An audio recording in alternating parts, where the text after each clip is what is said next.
Ipinababalik ni Ako Bicol Representative Zaldico sa organizer ng Bicol Loco 2025 ang kanilang mga binayad sa mga hindi nakapasok sa ikatlong araw ng event. Kung bakit, alamin natin sa report ni Simon Ong. We hear you and we're acting on it. Iyan ang inihayag ng Bicol Loco organizers matapos mabalitang mayroong mga hindi nakaabot at nakapasok dahil sa maagang culmination mula alas 6 ng gabi naging alas 3 ng hapon. Aminado ang organizers sa late announcement at nauunawaan nila ang epekto nito lalo na sa mga ticket holder.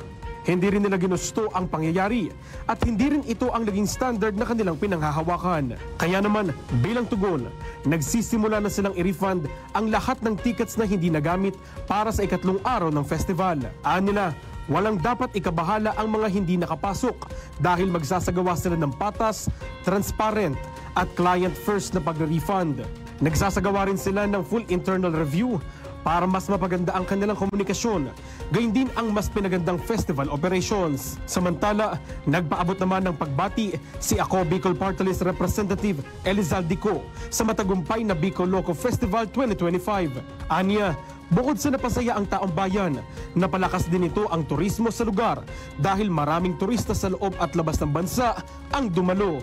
Nakapaglikha rin ito ng maraming trabaho sa ating mga kababayan. Humingi rin sa representative ko ng paumanhin sa mga hindi nakapasok sa huling araw ng programa. Hinikayat din nila ang mga organizer na ibalik ang bayad ng mga hindi nagamit na tiket. Kaugnay niyan, iginit niyang patuloy ang Bicol Loco Festival sa hakbang nito para mas lalong sumigla ang turismo sa rehiyon.